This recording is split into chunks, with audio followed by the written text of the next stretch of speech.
నమస్కారం వేదమాత జ్యోతిష్యం కార్యక్రమానికి స్వాగతం. ప్రేక్షకులకి జాతకపరమైనటువంటి సమస్యలు నివృత్తి చేయడానికి అలాగే గ్రహస్థితులు ఏ విధంగా ఉన్నాయి ఇలాంటి ఎన్నో అద్భుతమైన విషయాలు తెలియజేయడానికి ఈ రోజు మనతో పాటు ఉన్నారు ప్రముఖ జ్యోతిష్యులు శ్రీ విద్య ఉపాసకులు బ్రహ్మశ్రీ మంతా సూర్యనారాయణ శర్మ గారు లైవ్ లో సిద్ధంగా ఉన్నారు. మరి ముఖ్యంగా మంత్రం రత్నం యంత్రం ద్వారా పరిహారాలు కూడా అద్భుతంగా తెలియజేస్తారు. మీరు నేరుగా వారితో మాట్లాడే అవకాశం ఉంది. డైరెక్ట్ గా వారితో మాట్లాడి మీకున్నటువంటి సమస్యల సందేహాలు నివృత్తి చేసుకోవచ్చు. నమస్కారం అండి. కార్యక్రమానికి స్వాగతం. ముఖ్యంగా మంత్రం రత్నం యంత్రం ద్వారా రాజయోగం అంటారు. రాజయోగం అంటే పూర్తిగా వివరంగా తెలియాలి ప్రేక్షకులందరికీ. రాజయోగం అంటే మరి కోట్లు సంపాదించడమా, అంటే డబ్బు సంపాదించడమా, మరి రాజయోగం అంటే ఏంటి? ఇక్కడ ప్రొఫెషన్ ప్యాషన్ రెండు వేరు ఉంటాయండి. మనకి ఇష్టం ఉన్నప్పుడు ఉద్యోగం చేస్తాం బతకడం కోసం అండి. కొంతవరకు అంబిషన్ ప్రొఫెషన్ హాబీస్ ని ఉద్యోగంగా పెట్టుకుంటాం అన్నమాట.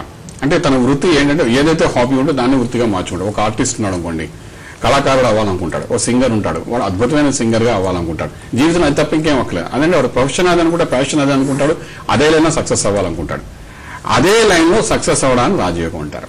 ఇక్కడ ఎవరు ఏ వృత్తిలో ఉన్నారో ఆ వృత్తిలో హైయెస్ట్ పీక్ తీసుకెళ్ళడానికి రాజయోగం అంటారు. అది ఎలా వెళ్ళాలని చెప్పేది జ్యోతిశాస్త్రం. అంతే తప్ప ఇప్పుడు నేను సిద్ధాంతి గారిని నాకు రాజయోగం అంటే రేపు 100 కోట్లు వచ్చేస్తే అది రాజయోగం కాదు. నేను సిద్ధాంతిగా ఉన్నప్పుడు నేను చెప్పిన నిజం జరిగినప్పుడు రాష్ట్ర ప్రభుత్వం నన్ను గుర్తించి నాకేమైనా అవార్డు ఇచ్చిననుకోండి, అప్పుడు రాజయోగం అంటాం. దాన్ని రాజయోగం అంటారన్నమాట. మీకు క్లారిటీ ఇచ్చారు కదా విషయంలోని. ఎప్పుడైనా జరగచ్చు, నా యొక్క విజయం తెలుసుకుని మన రాష్ట్ర ప్రభుత్వం రేపు ఏమైనా సత్కరించవచ్చు. అటువంటిప్పుడు దాని రాజయోగం అంటారు. అంటే మా యొక్క పరిధిలో, నా యొక్క స్థితిలో, నా యొక్క ప్రొఫెషన్ లో దాని రాజయోగం. అలాగే ఒక టీచర్ ఉన్నారు, టీచర్ ఉంటే ఆ టీచర్ ఏమో మంచి ప్రొఫెసర్ గా తయారైన తర్వాత గవర్నమెంట్ గుర్తించి ఆయనకి ఏమైనా అవార్డు కానీ ఏమైనా రివార్డు కానీ అయితే పద్మశ్రీ అని కానీ తను మంచి చేసినందుకు అలా ఇస్తే అది రాజయోగం. ఆ ప్రొఫెషన్ లో ఆయన రాజయోగం అయినమాట. అంచేత ఏ వృత్తిలో ఉన్నారో ఆ వృత్తిలో ఒక కళాకారుడు ఉన్నాడు, ఒక సినిమా యాక్టర్ ఉన్నాడు, జూనియర్ ఆర్టిస్ట్ గా స్టార్ట్ అయ్యాడు. ఆ కెరియర్ లో తను ఒక మంచి హీరోగా ముందుకు వెళ్ళాడు, సక్సెస్ అయ్యాడు, హీరోగా గుర్తింపు అయింది. అంటే అందులో ఆ రాజయోగం వచ్చింది అన్నమాట.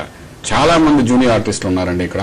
అదే చాలా మంది ఆర్టిస్టులు ఎక్కడెక్కడ నుండో వస్తుంటారు, కళారంగంలో పైకి రావాలి, సింగర్స్ వస్తుంటారు, నాటకాలలో అద్భుతమైన ముందుకు వెళ్ళాలనుకుంటారు, డైలాగ్స్ చెప్పేవాళ్ళు చాలా మంది, రైటర్స్ ఉంటారు, అలాగే ప్రొడ్యూసర్స్ ఉంటారు, డైరెక్టర్స్ ఉంటారు. ఇంత ఫిలిం రంగంలో చాలా మంది ఉంటారు. అందరికీ పేరు రాదు కదండి. అందులో రాజయోగం రావాలి, వాడికి వస్తేనే గుర్తింపు వస్తుంది. అలా రావడానికి చేసే ప్రయత్నమే జ్యోతిశాస్త్రం అన్నమాట. అది ఎలా వస్తుందని చెప్పేది జ్యోతిశాస్త్రం అన్నమాట. సో రాజయోగం అంటే ఏంటంటే ఈ ఫీల్డ్ లో ఉండి ఏదో ఫీల్డ్ లో సక్సెస్ అవ్వడానికి, బిజినెస్ ఫీల్డ్ లో ఉండి నేను రాజకీయంలోకి వెళ్ళిపోతాను, బిజినెస్ లో 1000 కోట్లు సంపాదించేసాను, రాజకీయంలో ముందుకు వెళ్ళిపోదాం ఆ డబ్బు పెట్టి అనుకుంటే అది రాజయోగం. ఈ బిజినెస్ లోనే ఒక పేరు సంపాదించుకోవడం, ఒక టాటా, బిర్లా, అంబానీ పేరు సంపాదించుకోవడం రాజయోగం వాడికి అందులోకి వెళ్ళారన్నమాట. సో ఇది పొందడానికి చేసే ప్రయత్నమే. ఎక్కడైనా చిన్న చిన్న అప్స్ అండ్ డౌన్స్, చిన్న చిన్న మైన్యూట్ ఇష్యూస్ ఉన్నాయంటే దాన్ని ఎలా అధిగమించాలో చెప్పేది జ్యోతిశాస్త్రం అన్నమాట. ఇవన్నీ మీకు మన శ్రీ వేదమాత గాయత్రి జ్యోతిషాలు మీకు చెప్తుంటాం అన్నమాట. అంచేత ఒక స్టేజ్కి వచ్చి అయిపోయిన వాళ్ళు చాలా మంది ఉంటారు. వ్యాపారంలో కానీ, ఫిలిం ఇండస్ట్రీలో యాక్టర్స్ గా వచ్చి కానీ, అదేవిధంగా ఎన్నో రంగాలు, ఐటీ రంగంలో తీసుకోండి, అదేవిధంగా మీరు చూసుకుని రీసెర్చ్ చేసేవాళ్ళు ఉంటారు, అదేవిధంగా పెద్ద పెద్ద ప్రొఫెసర్స్ గా మంచి పేరు సంపాదించుకోవాలనుకుంటారు. కొందరు అవార్డు కోసం, పద్మశ్రీ కోసం ప్రయత్నం చేస్తుంటారు, పద్మభూషణ్ కోసం ప్రయత్నం చేస్తుంటారు. ఆఖరి నిమిషంలో వచ్చి రికమెండేషన్ అవ్వలేదు, దానికి కావాల్సిన ఏర్పాటు జరగలేదని అయిపోయి ఉంటుంటాయి అవార్డులు. అంటే ఆ ఫీల్డ్ లో వాళ్ళకి రావాలని కోరుకుంటారు. నేను ఇంత కష్టపడ్డాను దేశం కోసం, రాష్ట్రం కోసం, కానీ నాకు రాలేదని బాధపడుతుంటారు. అంటే ఆ రాజయోగం రాలేని వాళ్ళు బాధపడుతుంటుంటారు.